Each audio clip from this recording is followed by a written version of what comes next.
I hear the call of the stars.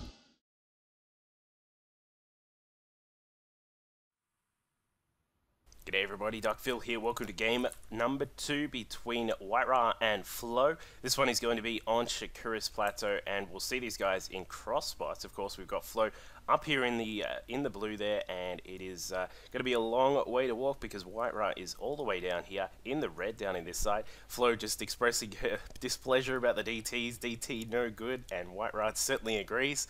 But we'll perhaps see some different special tactics. I'm not actually sure, but we'll see what tTWhite-Ra can pull out this particular time. And I'm thinking Flo might go perhaps for a little bit of a safer build there. Did go for that 2 racks, one with the reactor and one with the tech lab, but was just I'm not really sure what the next part of the tech there from Flo was. So the wall is now going up. We've got a supply depot over here, just starting that wall off. Perhaps going to do a full sort of that medium sort of wall off where you got the 2 supply depots and the racks, or perhaps going for the triple supply depot, which is the general sort of thing which you do see from time to time. But tTWhite-Ra building that pylon inside, so we're not going to see any early special tactics in that regard. But the probe now coming up here. Do notice that tTWhite-Ra is actually scouting after the gateway, because it's a little bit easy to find your opponents on this particular map. Whilst the map is a lot bigger and there's a lot more ground to cover, you're generally only going to have your opponent in the opposing spot here or the other cross spot over here. You're never actually going to have an opponent up here, so do keep that in mind when you are scouting. But tTWhite-Ra is grabbing that assimilator there. I would not be surprised to see if tTWhite-Ra does some sort of just an early expand, perhaps just a 1 gate expand, once he notices that Flo is up in the top, the cross position up here. But we'll see what happens. And the game so far from Flo is just being standard as well. The racks is just about to complete. The refinery has just been completed, and the mining is going all the way there for Flo, just getting that gas income started. Switching into the orbital command to make sure that the mules can be used as soon as possible.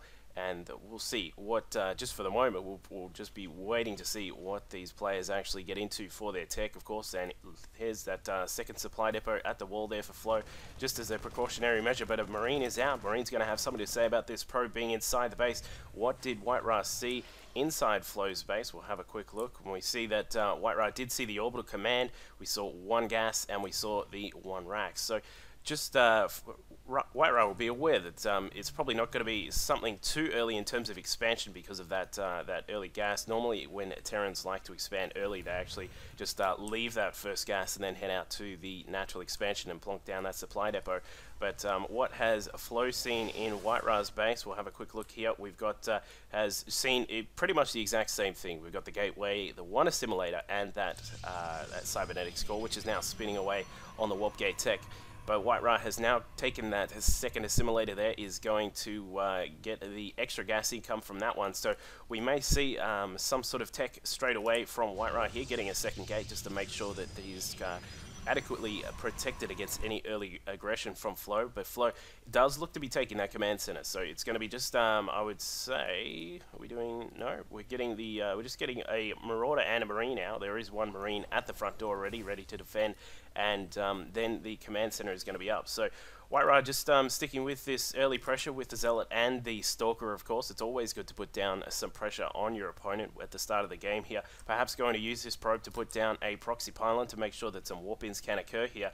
And if he can get some warp-ins going, because there are only 2 units here at the front door for Flo ready to defend. So we'll see what happens here. But I think we actually saw just across the map on the other side, we do have a Reaper coming in from Flo. So Flo's going to have some little extra scouting here done in tTWhite-Ra's base, but just over here at the front of Flo's base, a couple of SCVs need to be pulled off, and there they go. But the Reaper now inside, a little bit of beautiful micro there from Flo to keep this guy alive for the moment, but the Sentry's going to have something to say about that. Warpgate tech is just about to complete, so this is probably going to be the end of this Reaper harass for the moment, and there he goes. So he's going to jump out of the base for the moment. We'll see those warp gates switch in, there they go, and the expansion goes down for tTWhite-Ra. So quite safe to expand for the moment, making sure that he's got good map presence with this Stalker and the Zealot out on the map, perhaps even going to take this secondary Zelnaga watchtower up here and get that extra map vision there as well. But the Reaper, they're doing a good job for Flo, actually getting inside and scouting out what tech was there, seeing the 3 gates in total.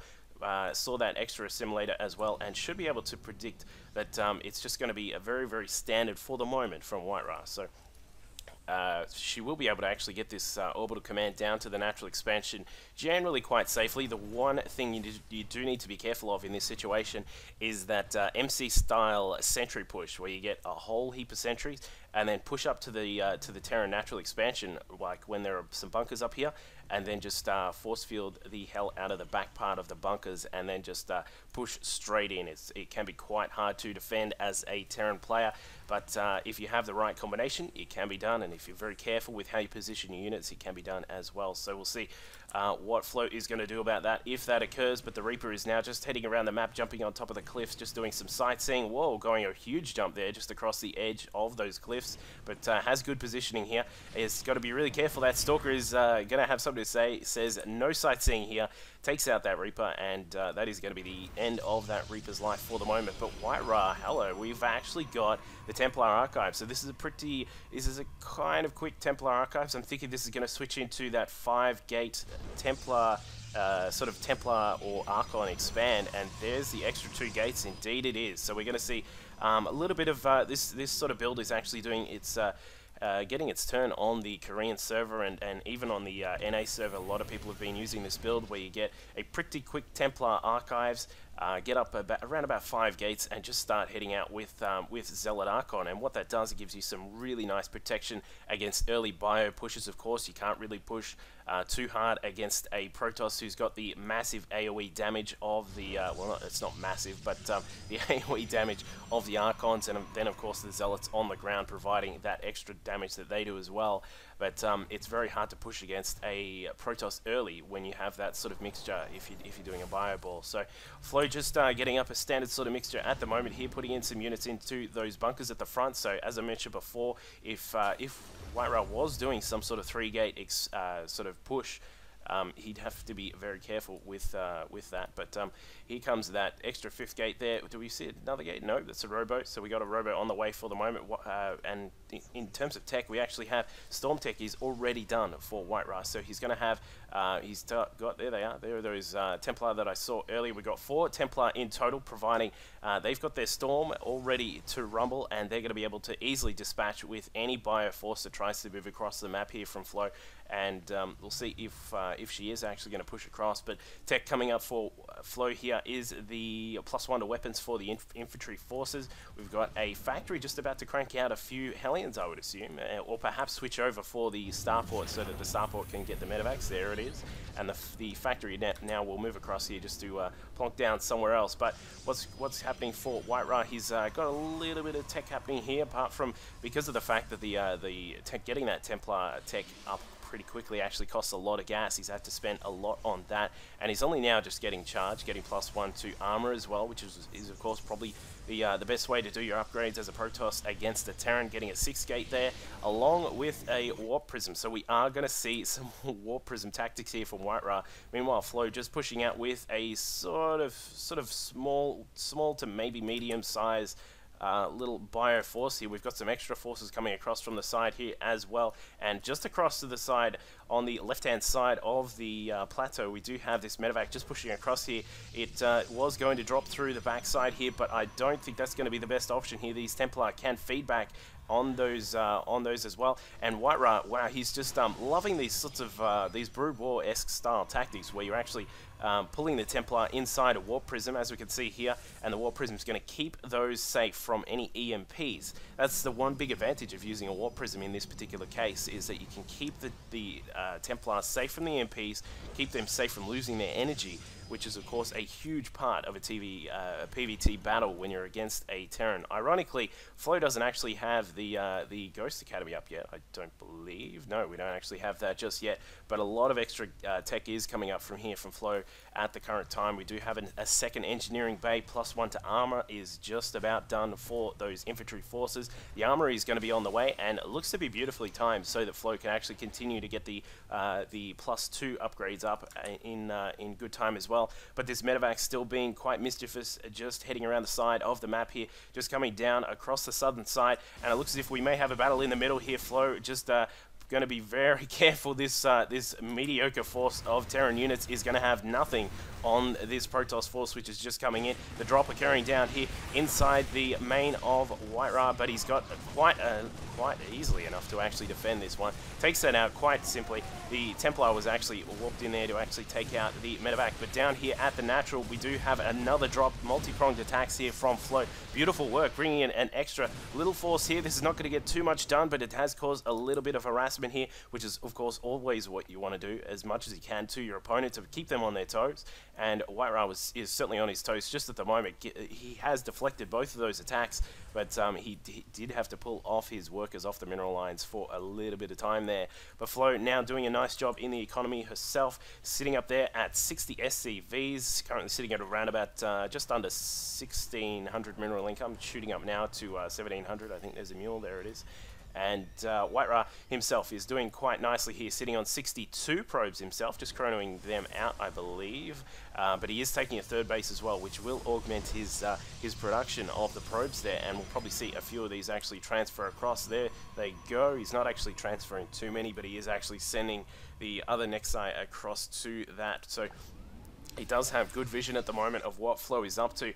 Interestingly, he hasn't actually checked out what's happening inside the main for a long time, but does have a good eye on where the army is, which is, of course, pretty much your main priority when you're scouting. But now coming inside, noticing that this third base attempt is going up here from Flo, mixing up the words there. But it is going to be deflected quite easily by White-Ra, just sending in those forces, the Archons, putting up the hand so that they can just give the command center a high five. But now got to be very careful, and let's keep an eye on what White-Ra is up to with this warp prism, because of course that is going to be the interesting part of any battle, to make sure he's on top of his micro, dropping out the Templar and pushing out some storms. That's going to be a very, very big part of any battle that takes place between these two players, and we'll see if White-Ra has got that, and I'm sure he will have enough micro to sort of put down some storms and keep himself in the battle here. Interesting to see, he hasn't really used much of his chrono. I'm a bit surprised to see a Protoss of White-Ra's caliber really just a bit lax on the chrono usage there. Could be really pumping away at some of the upgrades, but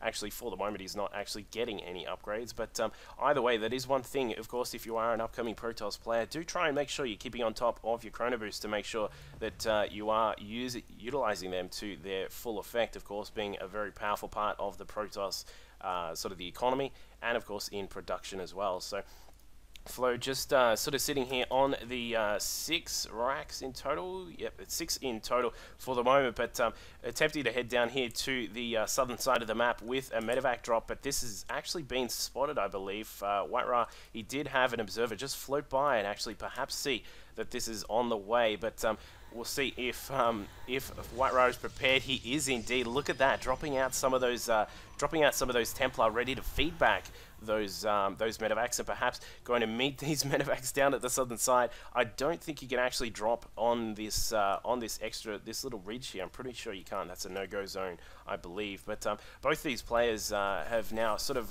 just beefed up their economy a bit. Flo finally getting that third base up and running, and White-Ra is even going for his own fourth base, so he's going to be quite up there in the economy stakes here. The observer now coming across to the side of the map, spotting that double medevac drop here, and the warp prism in fact comes over to greet them. So unfortunately the Templar can't actually reach that, but it's certainly worth a try to keep them there just in case it does happen.